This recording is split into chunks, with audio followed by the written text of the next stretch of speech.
আচ্ছা, আপনাদের সেই বিখ্যাত ইংলিশ টিচারের কথা মনে আছে, যিনি হচ্ছে মাসে শিক্ষাগত করে 70 থেকে 80,000 টাকা পায়? সে গুলশানে থাকে, একটা বিশাল বড় বাড়ি নিয়ে, তার গাড়ি আছে। তার আগে কি আছে এলো সেটা নাই বলি, কারণ সেটা বললে তো আবার কেঁচো খুঁড়তে গিয়ে সাপ বেরিয়ে যাবে। তার হচ্ছে 1 একর জমির উপরে তার একটা বিশাল, তার গ্রামের বাড়িতে বাড়ি আছে। আম, মানে সবচেয়ে বড় বাড়িটাই হচ্ছে তার।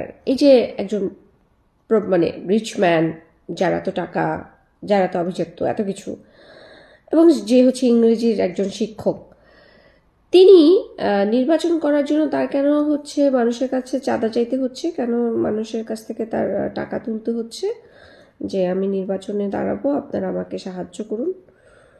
এটা মানে কি? মানে তাহলে আমি কোনটা বিশ্বাস করবো? সে প্রথমে বলেছিল তার সবচাইতে ভাঙাচোরা বেড়ার ঘরটা হচ্ছে তার, সেই ঘরটায় সে থাকে, তার কোনো পয়সা নাই, সে একটা ফকির।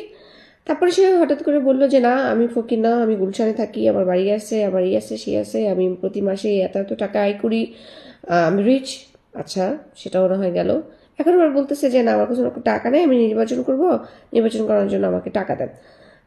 মানে এই তিনটার মধ্যে মানে কোনটা বিশ্বাস করবো? মানে আপনি নির্বাচনে দাঁড়াইতে যাইতেছেন, ভবিষ্যতে আপনি কিছু হইবেন কিনা এটা পরে, আর যদি হইয়া যান, আপনি এখনই হইতেছে তালমাতাল কথা বলতেছেন, কথার কোনো মানে ইয়ে নাই, হিসাব নাই।